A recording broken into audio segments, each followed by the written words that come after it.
In Ireland, one national organisation, more than any other, expresses the soul of the nation. It is not a political organisation, nor a religious one. Most of its meetings are held in quiet backwaters. Some of its contests transfix the population. It numbers farmers, professors, children, and presidents among its members. It is uniquely of Ireland. It is the GAA.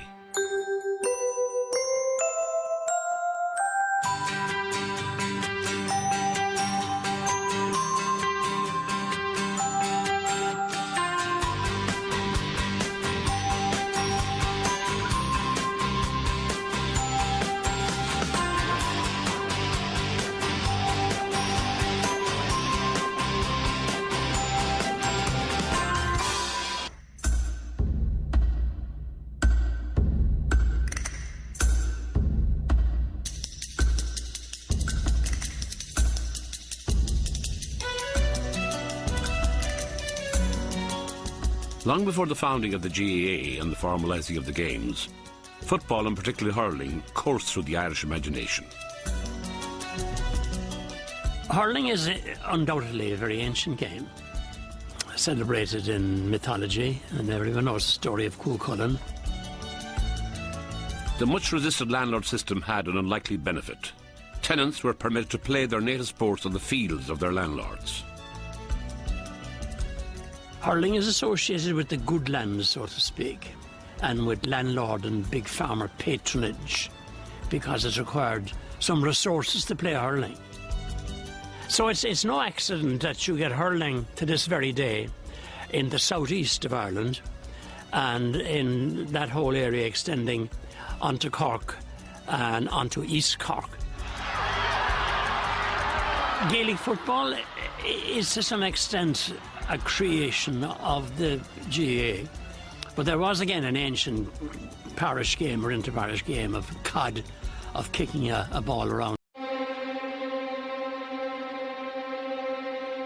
In 1884, an organisation was set up to codify these games. What's going on in the late 19th century, not just in Ireland, but in Europe and worldwide, is the idea of the codification of ball games. And in that sense, the GAA is an Irish manifestation of what is a worldwide phenomenon. Its objective was to promote these games which are racy of the Irish soil, so that they were kind of nationalist games from the beginning, if you like, seen as ancient native games, unlike cricket and so on. And then as the GAA got a bit stronger, they allied themselves to organisation like Conradh na Gaeilge and other similar small nationalistic organisations. So therefore we had a hard core of Irish people with a sense of identity based on nationalism, but also tied up with the Gaelic Athletic Association. Obviously the setting in which the GAA was founded when we were under British rule, I think it was a way of holding on to our identity. And from the very beginning, politics dominated the association, particularly extreme nationalist politics. The founding fathers of the GAA in that famous meeting in Thurles in 1884 in Hayes Hotel were largely Fenians. You know, it was clearly obvious that if you were involved in the GAA at the time, you were, if you like, not a sawn-off nationalist, but certainly you were a nationalist, but not a fanatical nationalist, and that's how the GAA got its source, really.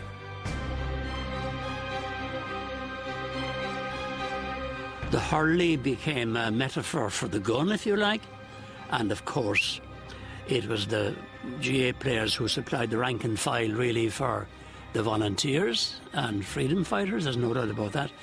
Nevertheless, the ruling authorities in the association tried to steer clear of taking sides. Nowhere would this restraint be more apparent than in the aftermath of Bloody Sunday, when British Army auxiliaries massacred 13 civilians at a game in Croke Park. Despite the public outcry and its innate nationalist sensibilities, the GAA had to tread very carefully. Because we often think of the GAA as being associated with some of the major milestones of Irish Republican history at that time, the 1916 Rising, later on the War of Independence and the Civil War. And perhaps there's a tendency as well to exaggerate how green, how nationalist the GAA was as an organisation in retrospect. But if you go back to the early 20th century, in particular when the Irish Volunteers was formed in 1913, the GAA doesn't want the Irish Volunteers in Croke Park. It doesn't want them drilling on their grounds. It is being careful in that sense. And they didn't necessarily have the same gung-ho, nationalistic, republican attitude that they were deemed to have in retrospect.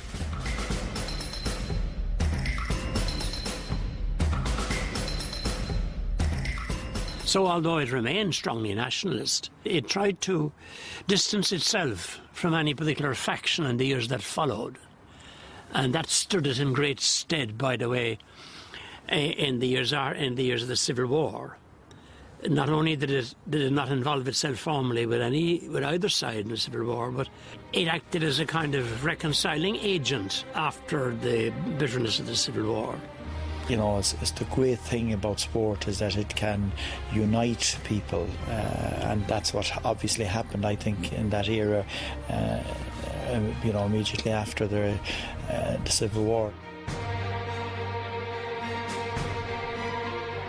Having survived the War of Independence and the Civil War, the GAA had established a nationwide membership and had created a home and a shrine at Croke Park. The GAA could certainly see by the 1920s and the 1930s that it had been successful in establishing the primacy of the national games. They had every reason to be proud. They also had a stadium that was a physical manifestation of the primacy of the national game. How could they not have been happy with what the GAA became?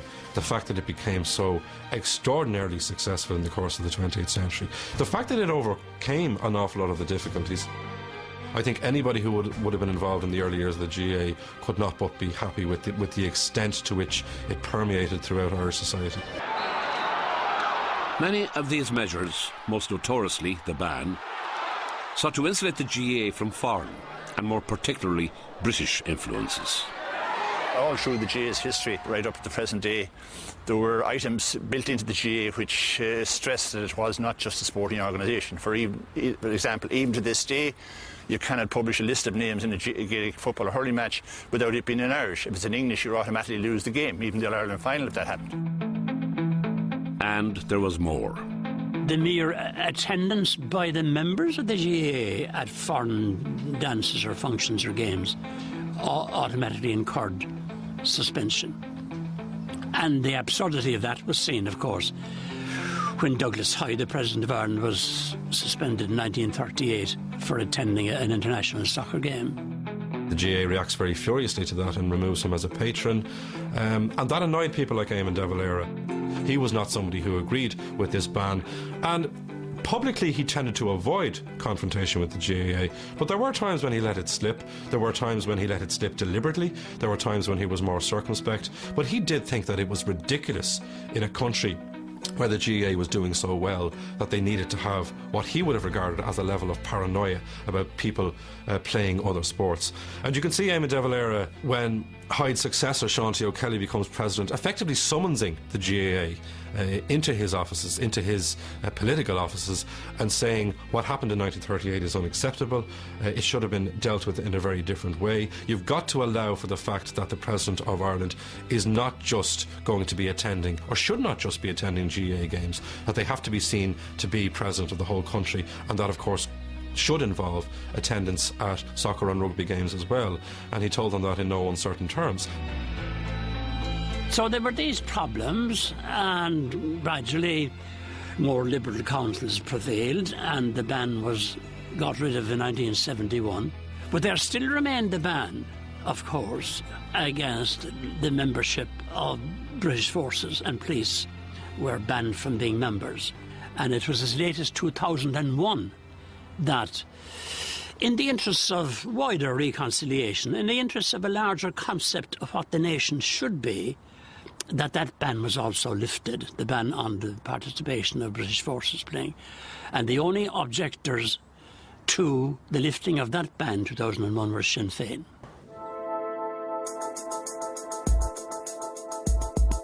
The GAA's loss was to the benefit of emigrant communities on foreign fields. Because if you consider right from the 1880s, there were people going out of Ireland with hurls. You know, there was this idea of a GAA invasion of America as early as the 1880s. There was that sense that they had to tap into that emigrant network, that they had to have a presence abroad because so many Irish people were going abroad as well. And if you consider the amount of people who emigrated in the 50s, you're talking over 500,000, and many of them, of course, would have been GAA players. So there is that sense that emigration in its own way creates opportunities for the GAA to establish very strong and durable bases in the United States and, of course, in Britain in particular in the 1950s. And you'll often hear older emigrants talk about what a comfort it was for them to be able to recreate the home environment on foreign soil.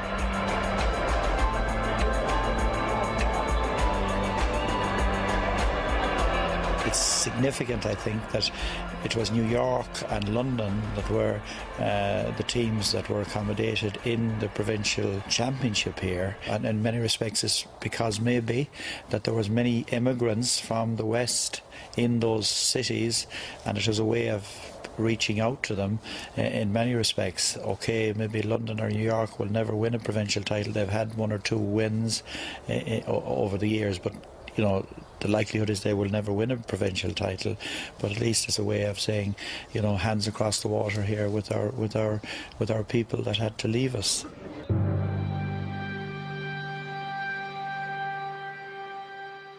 Back in Ireland, GAA people in the north were about to face their greatest test. Game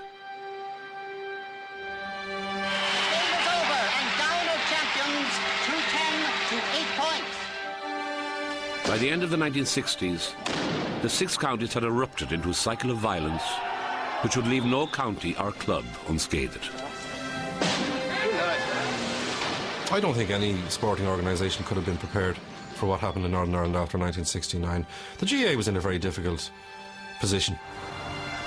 And it was tough just being a GAA member, because being a GAA member, in a sense, could put you under suspicion. Even going about your hurling business, even carrying your hurl, was a very dangerous thing to do because it could be mistaken for a rifle. During the worst period of the Troubles, the GAA would come under pressure to take a stand.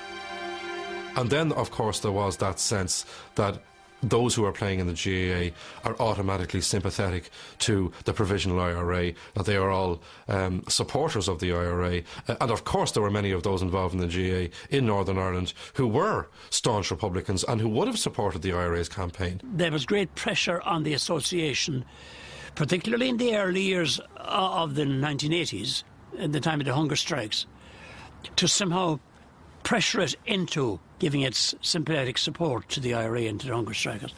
And it refused to do that. They are an organisation that is not supposed to make political gestures. And yet there were going to be individual clubs in Northern Ireland who would shut down their clubs, who would shut down business as the funerals of the hunger strikers were underway. And that, of course, was going to give their opponents more ammunition as well. You are now directly identifying with a political, with political republicanism and with the IRA as well.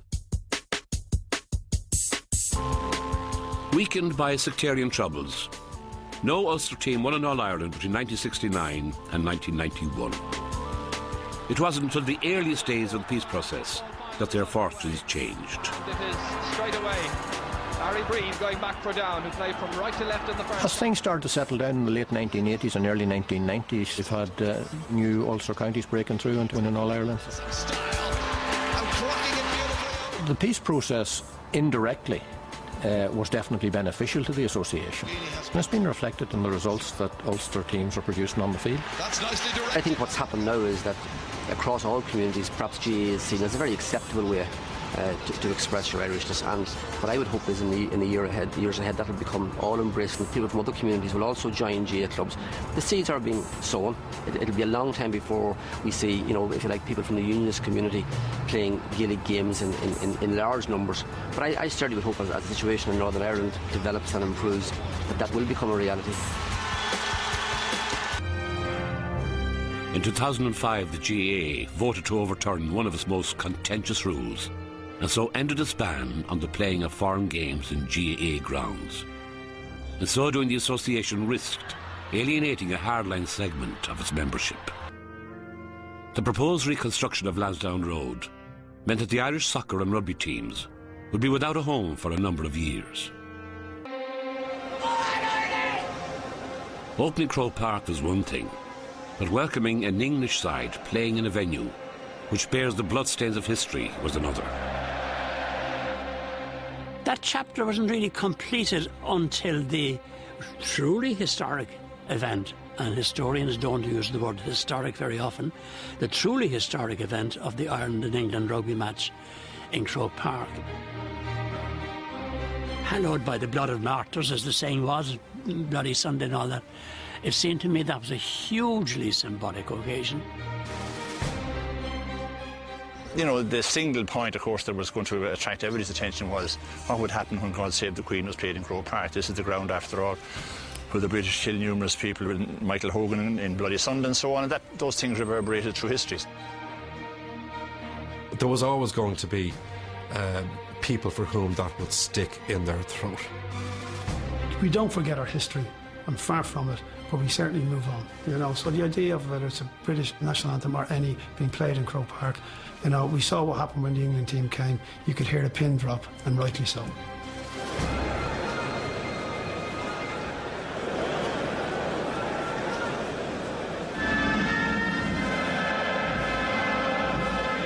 There is that sense of it being about an expression of something quite new and quite different, that we are at this stage now in relations between the two countries where we can do this. Not only can we do this, we can do this in Croke Park.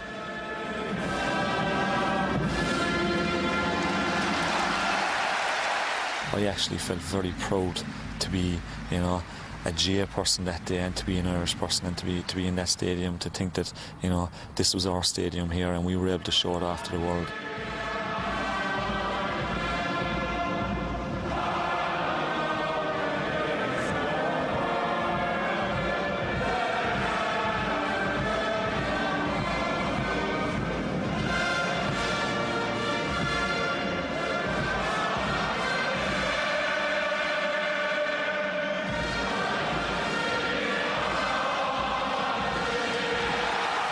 And remember, you know, that singing comes at the beginning of the game. We hadn't beaten them at that stage.